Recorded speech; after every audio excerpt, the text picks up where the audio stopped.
Hey, getting a connection error in make.com like your apps won't connect or suddenly stop working? Yeah, that can break your whole automation, but don't worry. I'll walk you through a step-by-step fix. All right, first, click on the module showing the error. You need to see which connection is actually failing. Yeah, it'll usually tell you which app is disconnected.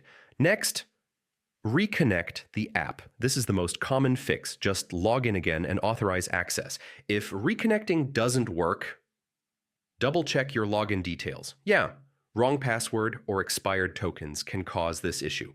Also, make sure the app has the right permissions. If access is limited, the connection won't work properly, okay? Sometimes the app itself is down, so yeah, check if their API or service is having issues.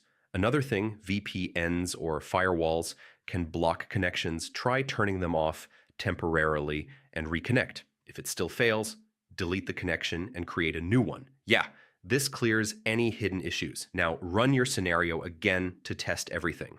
And that's it.